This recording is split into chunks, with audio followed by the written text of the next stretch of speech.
अस्सलाम वालेकुम, मैं हूं रिजवान अशरफ। नवाज शरीफ और शहबाज शरीफ की जानिब से अपना एक सहाफ़ी मैदान में उतारा गया है और उसने जिस तरीके से इस्टेब्लिशमेंट और इस्टेब्लिशमेंट के नुमाइंदे के ऊपर हमला किया, उसके बाद मौजूदा हुकूमत, मौजूदा सरकार, इसका बचना रहना नामुमकिन हो गया। उधर आसिफ अली जरदारी तो जब ये पता चला कि मेरे ये सदारत के ओहदे के ख़िलाफ़ है, मुझे हटाना चाहते हैं, ना सिर्फ सदारत से निकालना चाहते हैं बल्कि सिंध से भी माइनस करना चाहते हैं, तो उनकी जानिब से भी एक्शन लिया जा सकता है गवर्नमेंट के ख़िलाफ़।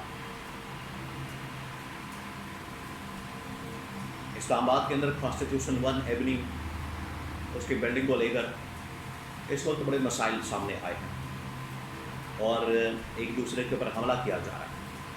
इस हवाले से 2-3 खबरें मेरे पास मौजूद है, वो आपके साथ में शेयर करता हूँ। सबसे पहले बहुत बड़ी खबर तो ये कि नून लीग के ख़ास तौर पर शरीफ ख़ानदान के और उसमें भी नवाज शरीफ, शहबाज शरीफ के बड़े ही करीब समझे जाने वाले सहाफ़ी सार आलम ने एक व्लॉग किया। उसके अंदर उन्होंने एक स्टोरी वही बिल्डिंग के मतलब, और उसमें उन्होंने मोहसिन नकवी के ऊपर हमला कर दिया।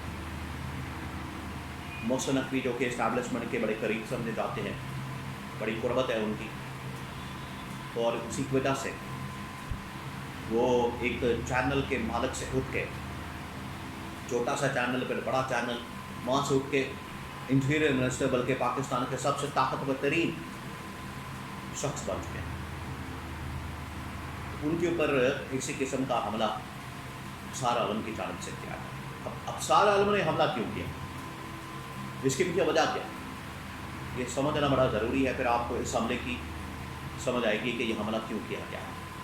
पीछे जो कॉन्टेक्स्ट है, बैकग्राउंड है, वो यही है कि जो कॉन्स्टिट्यूशन 1 की जो बिल्डिंग है, उसमें जिस तरीके से उसको गिराने के लिए, उसकी रेगुलराइजेशन ख़त्म करने के लिए, या वहाँ पर अपार्टमेंट्स को होटल के अंदर तब्दील करने के लिए ऑपरेशन जो किया जा रहा है, उसकी वजह से बड़े ही टॉप के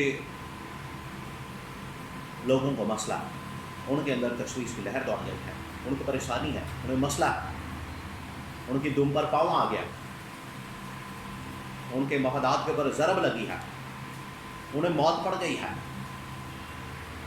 तो फिर ये, और मोहसिन नकवी ने जब शहबाज शरीफ ने उसको मना किया, आप ये देखें, शहबाज शरीफ और नून लीग और शरीफ ख़ानदान अपने आप को जमहूरियत एक तो बड़े उसके चैम्पियन कहते हैं, नंबर 2 बड़े ही अवामी इनकलाबी बनते हैं।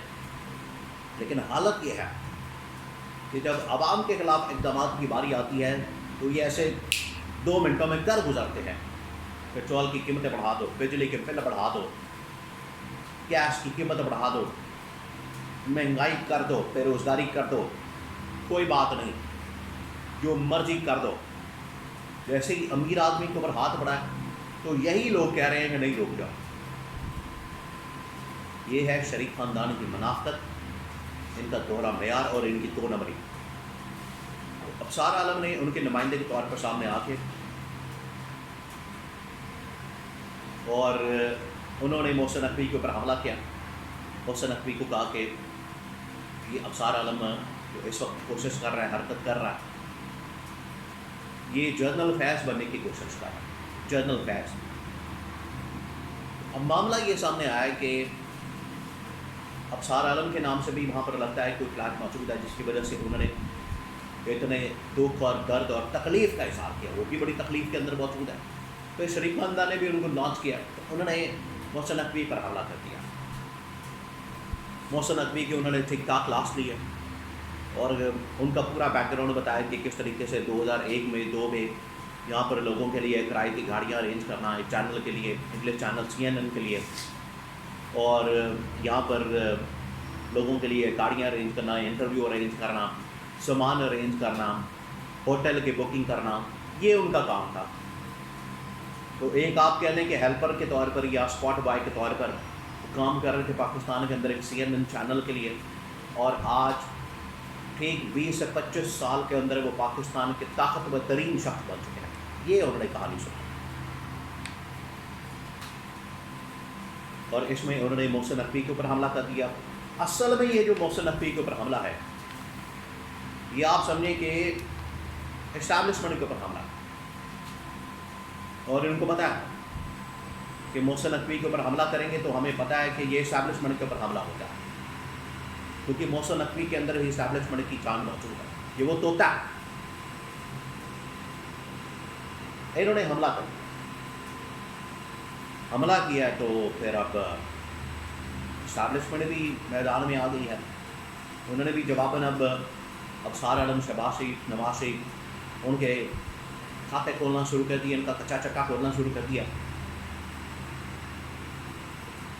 اور یہ آئے تھے ملک کے اندر مہنگائی ختم کرنے، بے روزگاری ختم کرنے، عوامی مسائل حل کر رہے ہیں، لیکن بڑے کام کے اندر اپنی لوٹ مار میں اور عمران خان کے خلاف انتخابی کارروائی. بس یہی وہ کام کر رہے ہیں. آج ان کو کہا گیا، پیغام دے دیا گیا کہ اپنی اوقات میں رہو اور انسان کے بچے بنو، بندے کے پتر بنو، ورنہ کسی وقت بھی جو تم لوگ قوم 47 کے اوپر بیٹھے ہو، جو تم لوگ جعلی مینڈیٹ کے ساتھ، چوری کے مینڈیٹ کے ساتھ عمران خان کا مینڈیٹ چوری کر کے بیٹھے ہو، عمران خان کو پابند سلاسل کیا ہے، کسی وقت بھی نہ صرف تمہیں گھر بھیجا جا سکتا ہے، چھٹی کرائی جا سکتی ہے، بلکہ عمران خان کو باہر نکالا جا سکتا ہے. اور یہی عمران خان آ کے تم لوگوں کے کھنے سے ایسی اکاؤنٹیبلٹی کرے گا، احتساب کرے گا، تم لوگوں کی نسلیں یاد رکھے. یہ ان کو پیغام دے دیا گیا. کیونکہ آصف علی زرداری کے ساتھ بھی ان لوگوں نے پنگا لے کے بہت بڑا بلندر مارا، بہت بڑی غلطی کی. آصف علی زرداری بھی کسی وقت بھی کچھ کر سکتا ہے. اور ادھر انہوں نے اسٹیبلشمنٹ کے اوپر حملہ کر کے اپنی موت کو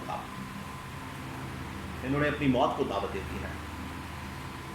اور اب یہ بچنے والے نہیں.